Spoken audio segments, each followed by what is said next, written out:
আলেমদের মধ্যে সবচেয়ে বড় চারটি ইসলামিক রাজনীতিতে যারা বিশ্বাস করেন এমন চারটি দল তারা একত্রিত হয়েছেন।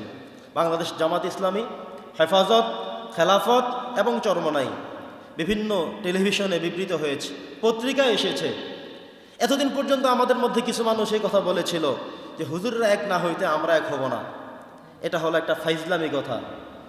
হুজুররা এক না হোক, কিন্তু আপনি তো আপনার একটা ইমানের জায়গা থেকে আপনি কোন পথে আছেন সেটা আপনি প্রকাশ করেন। উনি জামাত ইসলাম করবে না, উনি চরমনাই করবে না, উনি ওইটা করে সেইটা করে, আবার বলে যে হুজুররা একসাথ না হলে আমরা সেখানে নাই। এখন তো হয়ে গেল।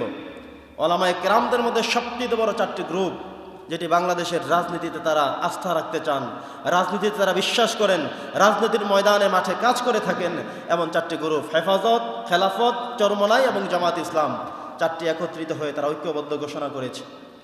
এরপরেও যদি আপনি মনে করেন না, আপনি আর কি বলবেন, আর কি বলতে চান?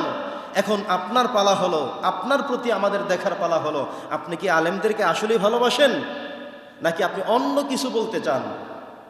হয় আপনি আলেমদের পক্ষে, ইসলাম ও মুসলমানদের পক্ষে এসে দাঁড়াবেন, নচেত আপনি তাদের বিরোধিতা করবেন।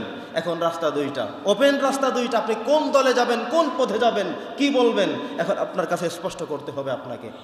আপনি যদি সত্যিকারই ইসলাম ও মুসলমানদেরকে ভালোবাসেন, আলেমদেরকে নেতৃত্বের জায়গায় চান, তাহলে আপনি হৃদয় উজাড় করে দিয়ে শুধু নিজে নয়, নিজের সন্তান, পরিবার, প্রতিবেশী, আত্মীয় স্বজন সবার কাছে এই দাওয়াতে মেসেজ পৌঁছে দিতে হবে যে আলেমরা এক হয়েছে। এবার এত বছর তো আমরা বিভিন্ন মানুষদেরকে ক্ষমতা দিয়ে দেখেছি, একবার আলেমদেরকে ক্ষমতায় বসে দেখতে চাই আমাদের বাংলাদেশটা কেমন হয়, ইসলাম দিয়ে কিভাবে সাজায়। তো এই জন্য আমাদের সিদ্ধান্ত নিতে হবে।